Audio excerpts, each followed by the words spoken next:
Bidadi township ಜಟಾಪಟಿ ಈಗ ಜೋರಾಗಿದೆ. ನಾಳೆ ಬಿಡದಿಯಲ್ಲಿ ಕುಮಾರಸ್ವಾಮಿ ಅವರು ಇರ್ತಾರೆ. ಬಹಿರಂಗ ಚರ್ಚೆಗೆ ಕುಮಾರಸ್ವಾಮಿ ಅವರು ಸಿಎಂಗೆ ಆಹ್ವಾನ ಕೊಟ್ಟಿದ್ದಾರೆ. ಯೋಜನೆಯ ಪರ ಇರೋ ರೈತರಿಂದಲೂ ಕೂಡ ಪ್ರತಿಭಟನೆ ಆರಂಭ ಆಗಿದೆ. ಯೋಜನೆಯ ವಿರುದ್ಧ ಇರೋ ರೈತರು ಪ್ರತಿಭಟನೆ ನಡೆಸ್ತಾ ಇದ್ದಾರೆ ಬಹಳ ಸಮಯದಿಂದ. ಆದರೆ ಯೋಜನೆಯ ಪರ ಇರುವ ರೈತರು ಕೂಡ ಪ್ರತಿಭಟನೆಯನ್ನ ಆರಂಭಿಸಿದ್ದಾರೆ. 400 ದಿನಗಳಿಂದ ಟೌನ್ಶಿಪ್ ವಿರೋಧಿಸಿ ಹಲವು ರೈತರು ಪ್ರತಿಭಟನೆ ನಡೆಸ್ತಾ ಇದ್ರು.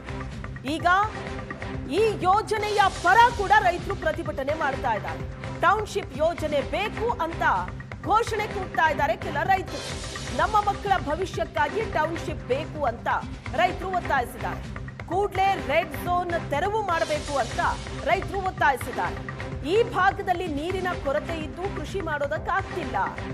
ಕುಮಾರಸ್ವಾಮಿ ರೆಡ್ ಝೋನ್ ಮಾಡಿ ಅನ್ಯಾಯ ಮಾಡ್ತಿದ್ದಾರೆ ಅಂತ ರೈತರು ಆಕ್ರೋಶ ವ್ಯಕ್ತಪಡಿಸ್ತಾ ಇದ್ದಾರೆ. ಈ ಯೋಜನೆಗೆ ನಾವು ಭೂಮಿ ಕೊಡ್ತೀವಿ, ಟೌನ್ಶಿಪ್ ಆಗಲಿ ಅಂತ ರೈತರು ಹೇಳಿದ್ದಾರೆ. ಕೆಲ ರೈತರ ಅಭಿಪ್ರಾಯ ಇದಾದ್ರೆ ಕಳೆದ 400 ದಿನಗಳಿಂದ ಮತ್ತೊಂದಷ್ಟು ರೈತರು ಹೋರಾಟ ಮಾಡ್ತಿದ್ದಾರೆ.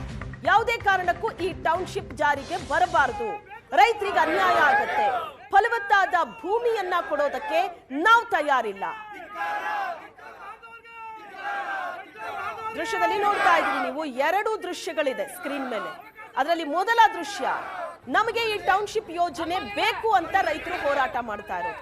ಯಾವುದೇ ಕಾರಣಕ್ಕೂ ಈ ಟೌನ್ಶಿಪ್ ಯೋಜನೆಗೆ ಬ್ರೇಕ್ ಹಾಕಬೇಡಿ, ನಿಲ್ಲಿಸಬೇಡಿ.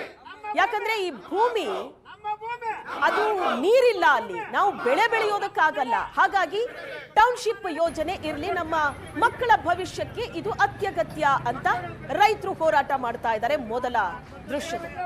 ಎರಡನೇ ದೃಶ್ಯ, ಯೋಜನೆಯ ವಿರುದ್ಧ ಹೋರಾಟ ಮಾಡ್ತಾ ಇರೋದು ರೈತರು, ರೈತ ಮಹಿಳೆಯರು ಹೇಳ್ತಾ ಇರೋದು, 1 ಎಕರೆಗೆ ಇಂತಿಷ್ಟು ಅಂತ ನೀವು ಹಣ ಕೊಡ್ಬೋದು, ಕೋಟಿ ಕೋಟಿ ಹಣ ಕೊಟ್ಟರು ಎಷ್ಟು ದಿನ ಬರುತ್ತದು? ಮುಂದಿನ ಭವಿಷ್ಯ ಏನು ನಮ್ದು? ನಮ್ಮ ಮಕ್ಕಳು ಏನು ಮಾಡಬೇಕು? ಫಲವತ್ತಾದ ಭೂಮಿ, ನಾವು ಬೆಳೆ ಬೆಳೀತಾ ಇದ್ದೀವಿ, ಕಷ್ಟನೋ ನಷ್ಟನೋ ಬೆಳೆ ಬೆಳೆಕೊಂಡು ಜೀವನ ಮಾಡ್ತಾ ಇದ್ದೀವಿ, ದಯವಿಟ್ಟು ನಮ್ಮ ಕೈಯಿಂದ ಅದನ್ನ ಕಸ್ಕೋಬೇಡಿ ಅಂತ ರೈತರು ಹೋರಾಟ ಮಾಡ್ತಾ ಇದ್ದಾರೆ. ಎರಡನೇ ದೃಶ್ಯದಲ್ಲೂ ನೋಡ್ತಾ ಇದ್ದಾರೆ, 2 ಹೋರಾಟಗಳು ನಡೀತಾ ಇದೆ.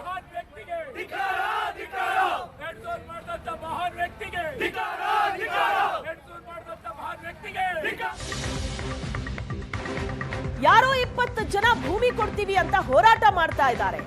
ಯಾಕಿದೆಲ್ಲ ನಡೀತಾ ಇದೆ? ಹಿನ್ನೆಲೆ ಅರ್ಥ ಆಗಿದೆ ಅಂತ ಕುಮಾರಸ್ವಾಮಿ ಅವರು ಹೇಳಿಕೆ ಕೊಡ್ತಿದ್ದಾರೆ. ಭೂಮಿ ಕೊಡ್ತೀವಿ ಅಂತ ಪ್ರತಿಭಟಿಸ್ತಾ ಇರೋರ ಬಗ್ಗೆ ಕುಮಾರಸ್ವಾಮಿ ಅವರು ಹೇಳಿಕೆ ಕೊಟ್ಟಿದ್ದಾರೆ. ಯಾರೋ 20 ಜನ ಸೇರ್ಕೊಂಡು ನಾವು ಭೂಮಿ ಕೊಡ್ತೀವಿ ಅಂತ ಹೋರಾಟ ಮಾಡ್ತಾ ಇದ್ದಾರೆ.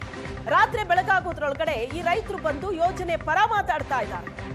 400 ದಿನದಿಂದ ಮತ್ತೊಂದಷ್ಟು ರೈತರು ಹೋರಾಟ ಮಾಡ್ತಾ ಇದ್ದಾರೆ, ಟೌನ್ಶಿಪ್ ಬೇಡ ಅಂತ.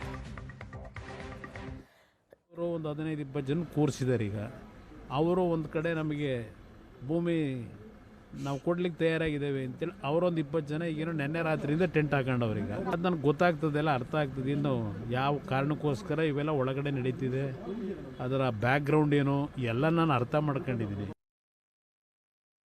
ಕೆಲವರು ಒಂದು 15-20 ಜನ ಕೂರಿಸಿದ್ದಾರೆ. ಈಗ ಅವರು ಒಂದು ಕಡೆ ನಮಗೆ ಭೂಮಿ ನಾವು ಕೊಡ್ಲಿಕ್ಕೆ ತಯಾರಾಗಿದ್ದೇವೆ ಅಂತೇಳಿ ಅವರೊಂದು. ಬಿಡದಿ ಟೌನ್ಶಿಪ್ ವಿರೋಧಿ ಹೋರಾಟಕ್ಕೆ ಬಿಜೆಪಿ ಎಂಟ್ರಿ ಕೊಟ್ಟಿದೆ. ಬಿಡದಿ ಹೋರಾಟ ನಾಳೆ ಬೆಂಗಳೂರಿನಲ್ಲಿ ಘೋಷಣೆ ಮಾಡ್ತೀವಿ, ದೆಹಲಿಯಲ್ಲಿ ಚರ್ಚೆ ಮಾಡಿದೀವಿ ಅಂತ ಬಿಜೆಪಿ ರಾಜ್ಯಾಧ್ಯಕ್ಷ ವಿಜೇಂದ್ರ ಹೇಳಿಕೆ ಕೊಟ್ಟಿದ್ದಾರೆ. ಮೊನ್ನೆ ದೆಹಲಿನಲ್ಲಿ ನಾನು ವಿಪಕ್ಷ ನಾಯಕರು ಆರ್ ಅಶೋಕ್ ಅವರು ಪ್ರಮುಖರೊಂದಿಗೆ ಚರ್ಚೆ ಮಾಡಿದ್ದೇವೆ. ಬಿಡದಿ ವಿಚಾರದಲ್ಲಿ ರೈತರನ್ನ ಒಕ್ಕಲೆಬ್ಬಿಸುವಂತ ಕೆಲಸ ಮಾಡೋದಕ್ಕೆ ಏನು ಸರ್ಕಾರ ಹೊರಟಿದೆ, ಅದಕ್ಕೆ ಭಾರತೀಯ ಜನತಾ ಪಾರ್ಟಿ ನಾವು ಕೂಡ ಅವಕಾಶನ ಕೊಡೋದಿಲ್ಲ. ಆ ಭಾಗದ ರೈತರ ಪರವಾಗಿ ನಾವು ಕೂಡ ಹೋರಾಟವನ್ನು ಕೈಗೆತ್ತಿಕೊಳ್ತೇವೆ. ನಾಳೆ ದಿನ ಬೆಂಗಳೂರಿನಲ್ಲಿ ನಾನು ಅದನ್ನು ಘೋಷಣೆ ಮಾಡ್ತೇನೆ. ಮೊನ್ನೆ ರೈತರನ್ನ ಒಕ್ಕಲೆಬ್ಬಿಸಿ ಟೌನ್ಶಿಪ್ ಮಾಡೋದ್ರಲ್ಲಿ ಅರ್ಥ ಇಲ್ಲ. ರೈತರಿಗೆ ಹೆಚ್ಚು ಪರಿಹಾರ ಬೇಕು ಅಂದ್ರೆ ಕೊಡೋ ಕೆಲಸ ಮಾಡ್ತಾರೆ. ಬಿಡದಿ ಟೌನ್ಶಿಪ್ ಬಗ್ಗೆ ಡಿಸಿಎಂ ಪರಮೇಶ್ವರ್ ಪ್ರತಿಕ್ರಿಯೆ ಕೊಟ್ಟಿದ್ದಾರೆ. ಬಿಡದಿಯಲ್ಲಿ ಎಐ ಹಬ್ಗೋಸ್ಕರ ಟೌನ್ಶಿಪ್ ಮಾಡ್ತಾ ಇಲ್ಲ, ಬೆಂಗಳೂರಿನಲ್ಲಿ ಟ್ರಾಫಿಕ್ ಸಮಸ್ಯೆ ಇರೋದ್ರಿಂದ ಒತ್ತಡ ಇದೆ. ಬಿಡದಿ ಟೌನ್ಶಿಪ್ ಬಗ್ಗೆ ಡಿಸಿಎಂ ಪರಮೇಶ್ವರ್ ಪ್ರತಿಕ್ರಿಯೆ ಕೊಟ್ಟಿದ್ದಾರೆ. ನಾನು ಮೊದಲೇನೂ ಹೇಳಿದ್ದೇನೆ, ರೈತರಿಗೆ ಒಕ್ಕಲೆಬ್ಬಿಸುವಂಥ ಕೆಲಸ ಮಾಡೋದಿಲ್ಲ. ಫೋರ್ಸ್ ಮಾಡಿ ರೈತರನ್ನ ತೆಗೆದು ಆಚೆ ಹಾಕಿ ನಾವು ಟೌನ್ಶಿಪ್ ಕೊಡೋದ್ರಲ್ಲಿ ಅರ್ಥ ಇಲ್ಲ.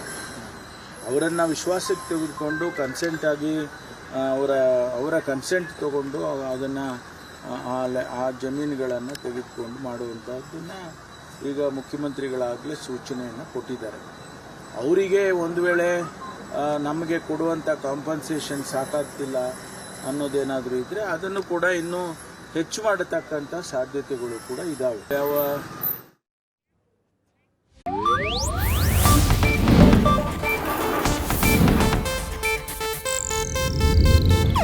ಇದು ಏಷ್ಯಾನೆಟ್ ನ್ಯೂಸ್ ನೆಟ್ವರ್ಕ್ ಪ್ರಸ್ತುತಿ.